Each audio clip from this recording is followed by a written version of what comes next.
अस्सलाम वालेकुम व्यूअर्स, मैं हूं अतिया और आप देख रहे हैं मेरा यूट्यूब चैनल और फेसबुक पे स्पोर्ट्स कॉर्नर पाक।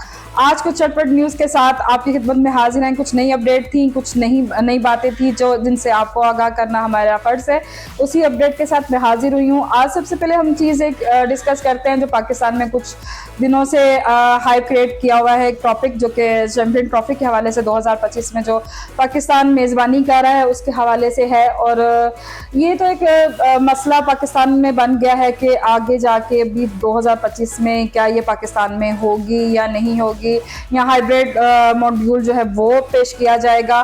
देखिए, यही चीज़ जो है ना दो मुल्कों के दरमियान में, और यही दो मुल्क जो हैं वो मेन आईसीसी के इवेंट के टीमें हैं जो कि इनके दरमियान में मैचेस, मैंने आपको पहले भी अपने ब्लॉग में बताया था कि ये दो टीमें जब इनका मैच होता है तो आईसीसी को सबसे ज़्यादा इसका फ़ायदा होता है। बल्कि आईसीसी को क्या, बल्कि इन दोनों ममालिक के जितनी भी अगर बजट के हवाले से बात करें, रेवेन्यू के हवाले से बात करें, तो उनका फ़ायदा तो होता है।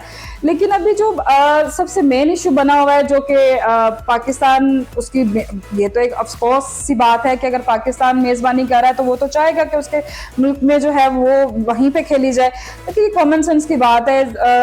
एक बड़ा भी ना समझ इंसान भी होगा ना तो वो भी इस बात को समझेगा कि अगर मैं अपने घर में किसी की दावत कर रही हूँ, मैंने उसका सारा ऑर्गेनाइज किया है, सारा बजट मेरा है, मैं उसको सारी चीज़ें कर रही हूँ, तो मेरा ख्याल है कि मैं यही चाहूँगी कि मेरे घर में वो मेहमान आए ना।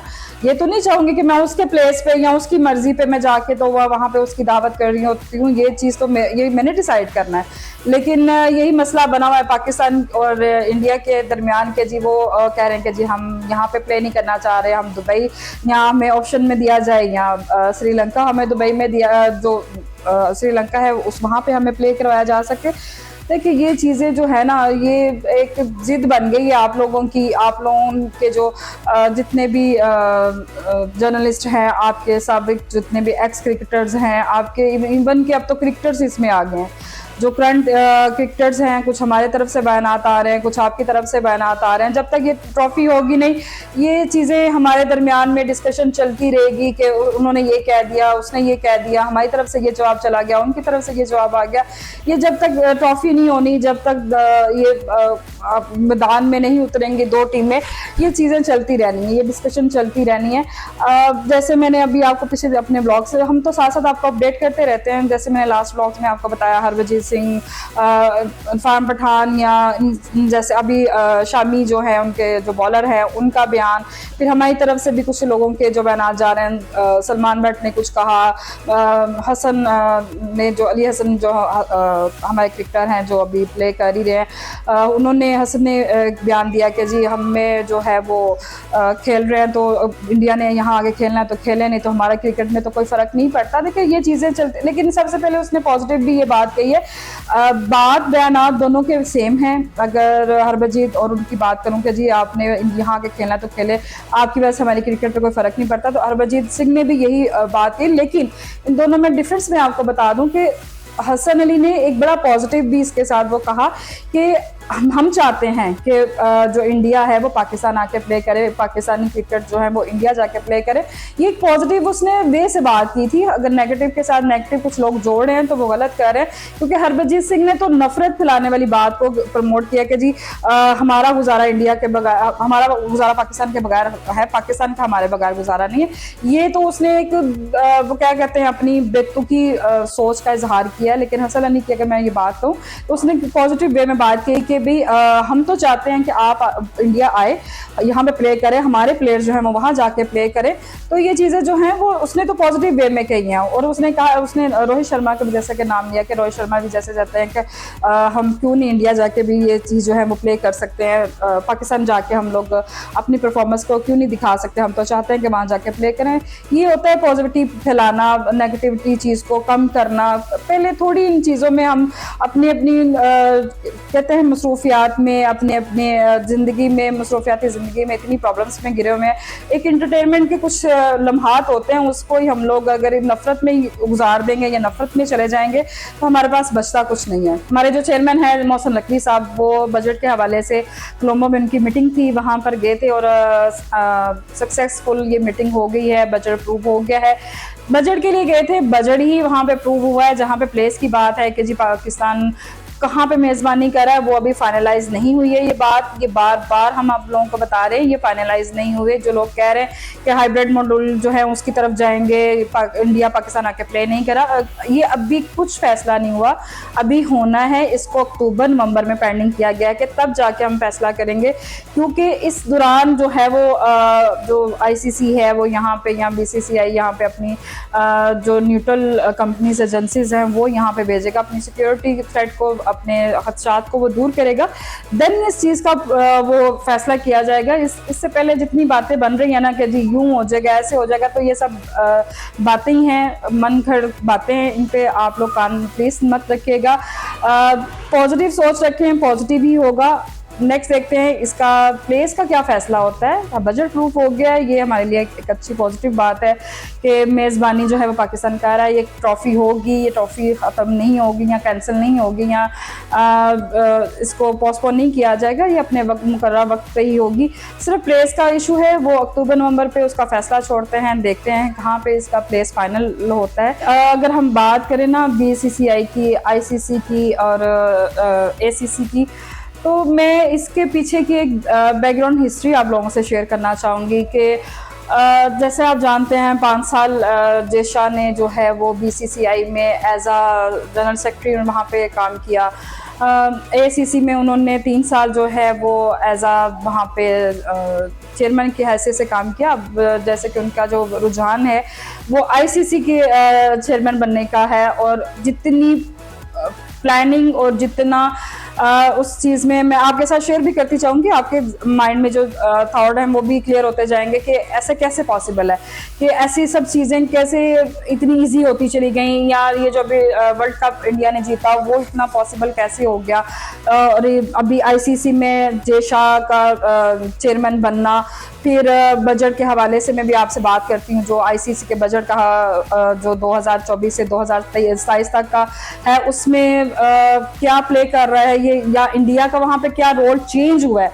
मैं आपको हिस्ट्री बताऊँ, आप भी दंग रह जाएंगे। 2023 तक जो 8 साल का पिछला आईसी का जो फाइनेंस का बजट था, या फाइनेंस जो वो इंडिया और बाकी ममालिक को कर रहा था आईसीसी, उसमें इंडिया का पहले क्या वो रेशो थी और अब क्या है, इसमें आप इतना बड़ा चेंज देखेंगे कि आपकी भी सोच वहाँ तक पहुँच जाएगी जहाँ तक मैं आपको कन्वे करना चाह रही हूँ कि जय शाह का बीसीसीआई में आना, एसीसी में आना और अब आईसीसी में आना इंडिया के लिए बेनिफिशियल कैसा रहा। मेरे पे बड़े सवाल उठे जब मैंने कहा कि जी जय शाह का हाथ है सारी चीज़ों को यूएसए में करवाना, फिर इंडिया के लिए इजी करना, इंडिया के लिए हर फैसिलिटी देना, इंडिया के लिए हर चीज़ों को इजी करना, उनके लिए सब कुछ जो है वो प्लेटफॉर्म जो है वो क्लियर करते हुए चले जाना। बड़े लोगों ने मेरे पे सवाल उठाया कि जी आप लोग बर्दाश्त नहीं कर रहे या आप लोग ये कर रहे हैं वो। मैं आपको इसकी हिस्ट्री बताती हूँ कि ये हिस्ट्री स्टार्ट कहाँ से हुई है, और आप लोगों के भी ज़हनों में जो सवाल है ना वो भी क्लियर हो जाएंगे कि ऐसा कैसे पॉसिबल हुआ है। अगर मैं बात करूँ 2023 तक की जो इनके फाइनेंस आईसी के था, वहाँ पे इंडिया का जो पैरामीटर था वो 2.2 उनको जो फाइनेंस जो प्रूफ था आईसीसी की तरफ से, वो मेरे ख्याल में 48 मिलियन बनता था जो वो रेवेन्यू वो जो आईसीसी उसको फाइनेंस कर रहा था, जो बनता है 48 मिलियन बनता है अगर मिलियंस में बात करें तो। और अब 2023 में 2024 से लेके 2027 तक जो उनको फाइनेंस अप्रूव हुआ है वो 231 मिलियन। आप डिफरेंस देख रहे हैं, 2.2% जो कि 48 मिलियन बनता था, अब उनकी परसेंटेज 38.5 परसेंटेज हो गई है। और अगर मिलियंस में बात करें तो 231 मिलियन। इतना बड़ा डिफरेंस एक साल के अंदर। वो पिछले 8 साल की परफॉर्मेंस, पिछले 8 साल का जो फाइनेंस था वो ये था, सडनली इतना पीक पे चले जाना, इतना एक जगह पे चेंजिंग नहीं हुई। अब ये देखें, ये जो पूरा जाल बिछाया गया ये कहाँ से शुरू हुआ, और आपको एक एक बात क्लियर होती भी चली जाएगी। ये एक जगह पे चेंजिंग नहीं हुई, ये रास्ता जो क्लियर किया है ना वो जय शाह ने अपना आईसीसी में चेयरमैन बनने का रास्ता क्लियर किया। क्योंकि जब बीसीसीआई आईसीसी को या एसीसी को आपको प्रॉफिट आता नजर आता है ना, तो किसको वो कहते हैं कि अपना जो है वो रेवेन्यू चेंज होता हुआ या अपना फाइनेंशियल जो इश्यूज क्लियर होते हुए या प्रॉफिट आता हुआ किसको अच्छा नहीं लगता है। तो वो जब उनको ये चीजें नजर आना शुरू हुई, इंडिया को बेनिफिट्स होना शुरू हुए, तो सबका जो मनपसंद जो है वो तो फिर देश तो डेफिनेटली उन्होंने होना ही होना था। और वो बड़ी अपना रास्ता भी हमकनार किया उन्होंने, और इंडिया की क्रिकेट टीम के लिए भी सारे रास्ते आसान करते हुए चले गए, और अभी भी वो इसी कोशिश में है कि इंडिया को जो है वो मजीद जितनी देर वो हैं, जितनी देर वो फाइनेंस कर रहे हैं। मैं मजे की बात यहाँ पे आपको बताऊं कि बड़ी हद तक आईसीसी के जो फाइनेंस के हेड भी हैं वो भी जेशा ही रह चुके हैं।